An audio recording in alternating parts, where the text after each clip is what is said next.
signal back. We have to. Jonathan?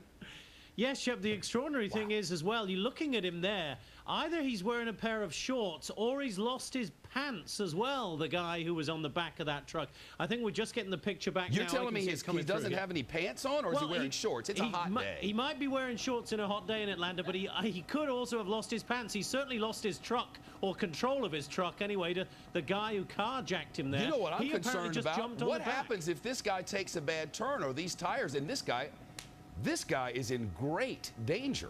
Yeah, well, you're wondering why he hasn't at some point tried to jump off. I assume the tractor-trailer just hasn't slowed down enough for him to be able to do that. But he apparently made quite an effort to jump on the back. This tractor-trailer's been flying, and now it's down. Now, look, there goes another wheel. I mean, this tractor-trailer, you know, if it wrecks, look at the fuel tanks on the side of that thing. All he's got to do, there it goes, whoop-de-doo. All he's got to do is just take one wrong turn, and that guy could get tossed off that thing. Yeah, you would think as well, the way those tires are wearing through right now, Shep, that this cannot go on very much longer. I mean, he's keeping his speed up right now, but there's a limit to how long he can go at that speed. You know, on it those looks rims. like, Jonathan, the front fender's on the ground. Yeah, really, it does. I mean, you would think it has to come to a close very soon, and that guy on the back is going to be very grateful when it does, you would imagine. But, you know, I have information from our local station, Fox 5 in Atlanta, and let me tell you something. They're good. It's a very good station with an excellent reputation, and I'm sure they're right. But it's strange to me that the man who owns the truck is hiding his face from the helicopters and the police. I mean, the man sitting on the back is hiding his face. That may be because stuff's coming up at him off the road, and there's probably a very bad smell that Jessica mentions from the burning tires and all the rest. So it's just a little weird. You know, John? Yeah, there certainly is a little, but there are so many weird things about this particular chase, as you said at the top, Shep. I mean, what he is doing there, why he jumped on the back, how he thought he could get his truck back from the guy who is now driving it. I mean, it's all a bit of a mystery right now, and we clearly don't know any of the details as to how this began, other than according to the cops and according to Fox 5 down there, it was a carjacking, and the guy is the owner, and he jumped on the back. Well, think of the predicament that the police are in. They'd like to stop this, but they got to worry about the man who is clearly, if all of our information is correct, an absolutely innocent victim, and his life is in the balance on the back of this truck. I mean, the cops are in a horrible position. Yeah, very difficult for them. I mean, they clearly, it seems, use spike strips because of the way those tires have ripped apart. So they have taken some action. Drop the banner, please. We need to be able to see that cop car coming up on the left. There we go. Go ahead. He's coming up very close to him there, but clearly with a tractor-trailer that size, you can't try the pit maneuver, or at least I would think it would be extremely dangerous. You couldn't do it anyway because you got a man on the back of the thing, exactly.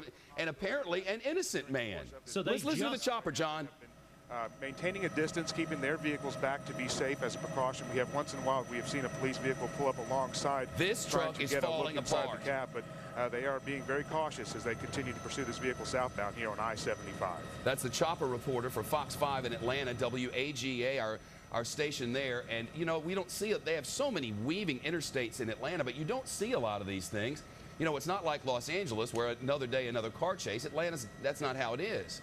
But not only do they have a car chase, they have a semi-chase with a semi falling apart and a man on the back. That individual on the back of the truck, that they are not doing those types of moves, not trying to put down spikes, which could result in a very jerky, fast stop. So they are simply taking the precautionary measure of going at a slow pace. Well, if they didn't put down spike strips, how in the world has he lost 3 wheels? That's what I wonder. Clear traffic out ahead of slowing down a lot, Shep. But most of the chase vehicles have maintained a safe distance behind the truck here. Right now, it looks like the truck is really crawling to almost a stop now, right in the middle of I-75. Almost on a stop down. Now what's going to happen? I mean, the truck can go no mo. It's falling apart, and now the man is on the back, still covering his face. Police are clearly going to be able to surround this thing. It looks like he's about out of go juice. You know, so what now? Is this guy armed who carjacked this poor truck owner? I mean, you just don't know. Does truck owner jump? Indeed, he does. Oh my goodness.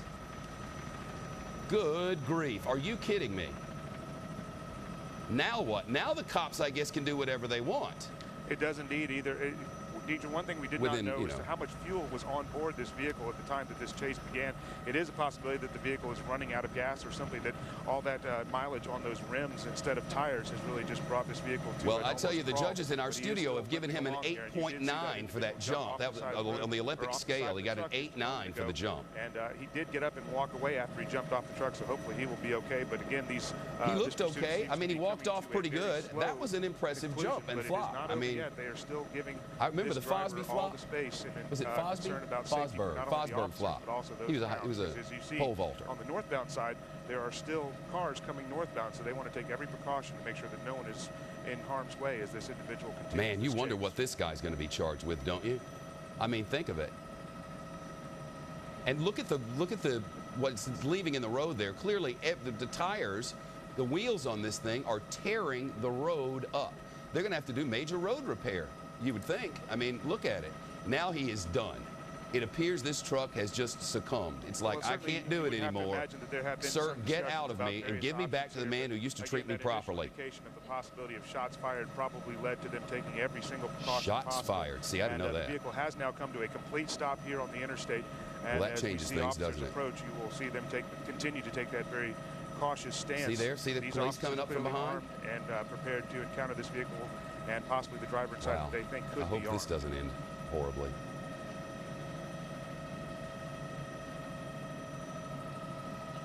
Oof.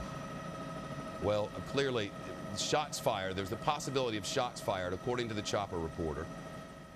Apparently, if you're just tuning in, somebody carjacked a man who just, from this truck, the man just jumped off the back of the truck. The wheels have fallen off the truck.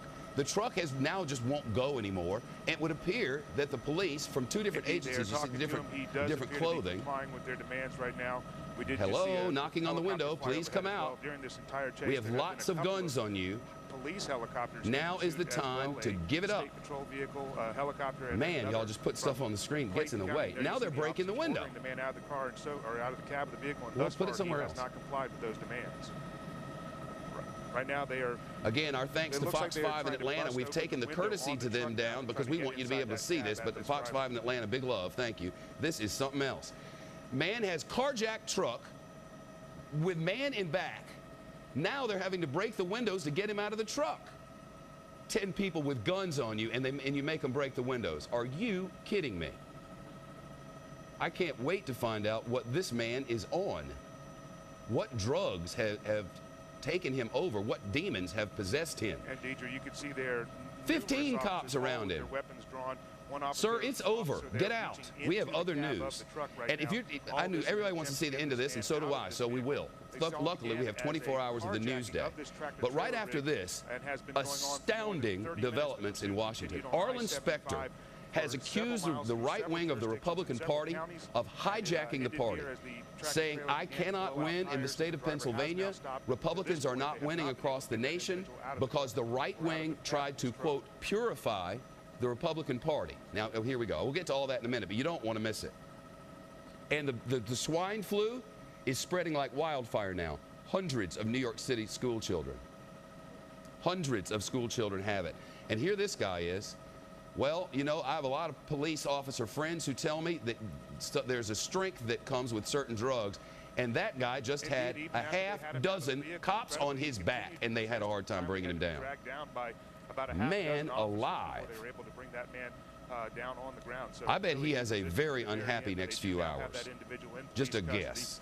And we also watched, as we mentioned a few moments ago, there was that man that we believe to have been the owner of the truck actually riding along on the back in a precarious position. We saw him jump off the vehicle as the vehicle slowed about a quarter-mile back, and we do believe that individual is in police custody right now as well. They'll simply want to get as much information they can from him, but this chase now ending here with the truck stopping and the troopers getting that individual finally to come out of that vehicle, but he did resist to the very end here. Well, there you have it. He certainly did resist. So you know how it goes. As a story is developing, you get all kinds of different stories, but we think we have it pretty right. All of our folks down in Atlanta and here in New York and across the country will be checking on this, and we'll give you all the details. But as I mentioned, there are two enormous stories that will affect the entire nation. Look at this. I guess it's our belief that this is the victim of the carjacking. Now they're doing a little treatment on him. Man, can you imagine what this man has been through? Not only did some huge guy come steal his truck, but he was left. Oh, is that an injured police officer? Oh my! And now he's injured a police officer. It's going to be a very bad rest of life. But we got two enormous stories I got to get to. There you go, Atlanta. Don't miss.